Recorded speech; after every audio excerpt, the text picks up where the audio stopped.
Does a challenge cause you to freeze or move into action? It often causes me to freeze. Oh, Moving forward with the Decker team.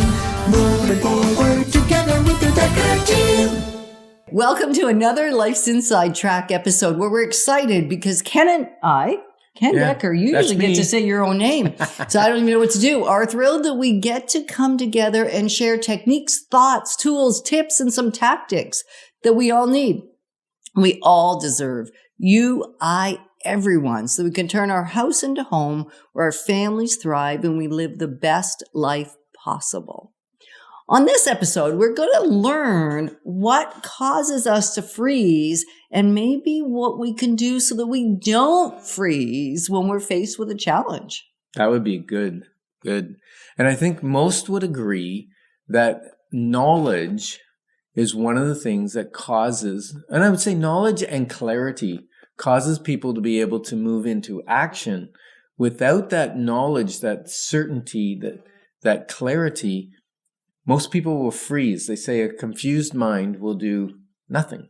Right, which is then doing something because it's still a decision even if we do nothing. So talk about confusion and freeze. And yet the fundamentals, if we're talking real estate, the fundamentals of real estate and knowing what you would like to do isn't necessarily enough not to cause you to freeze in a challenging market. Yeah, I think that, well, we ran into somebody a week ago, actually, who called us on a property we had listed, was very frustrated, been looking for a property for 2 years. And what was his story? Well, and it wasn't only just his story. I then last night just did multiple offers on a property. And as I talked to the realtors, what I recognized is that he's not like, it's not just him. He's not alone. He's not alone. The number of times I heard the word 2 years from different realtors and also from this young man that had called me was too numerous to really want to admit. And I think what it was is got an idea of what he wanted 2 years ago in the market, and the market has continued to shift. Even with knowing what he wanted and what he didn't want, he was just afraid to make a decision, and so therefore has made no decisions. And now the market's really outpaced him. Right. And he can't buy what he wanted to buy 2 years ago, which he could have bought 2 years ago. Oh, no problem. Like, no problem. And so the challenge becomes and we're not always in an escalating market like we've been in the last 2 years. And in the last, how many years, Ken?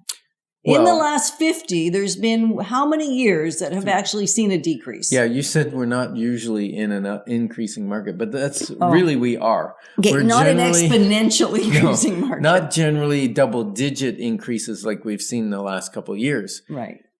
And in Ottawa market, it's very stable. It's gone down 3 times in the last 50 years, and that was 94, 95, 96. And I mentioned this before. That was the dot-com burst, and the government started laying off. And what else was it? You say this every time we talk about this. Yes, of course. I got my license in 1994.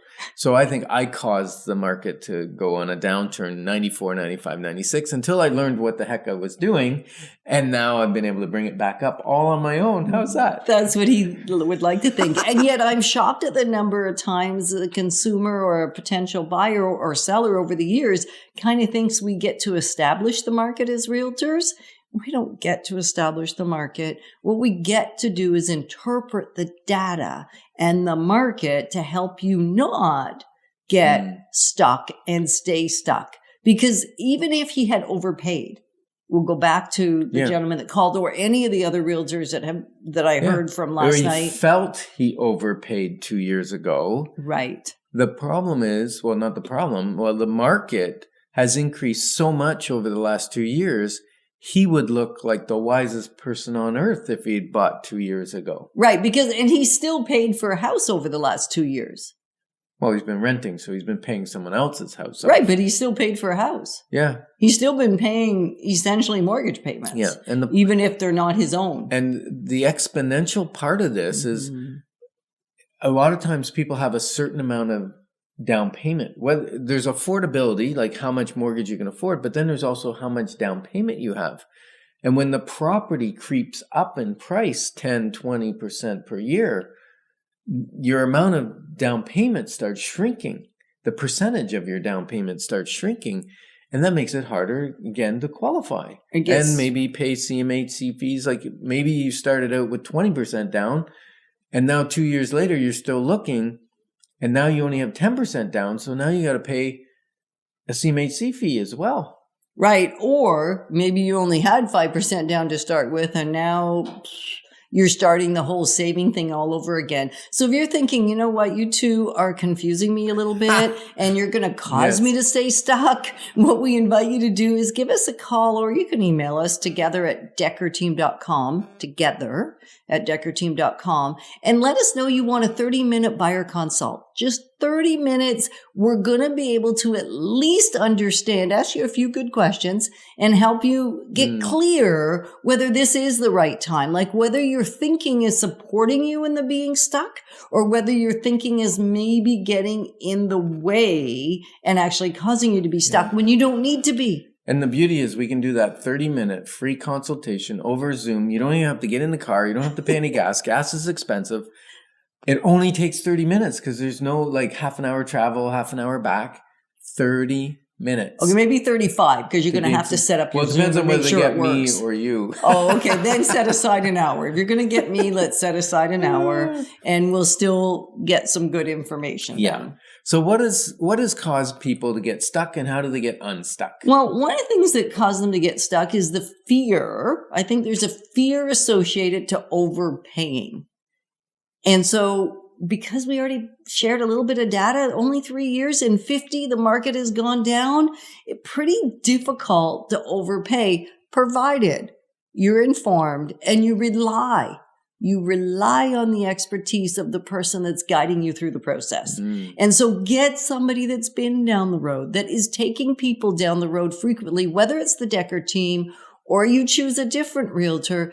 Please choose somebody that's willing to do the research, and better yet, somebody that intuitively knows the research because they've been doing it.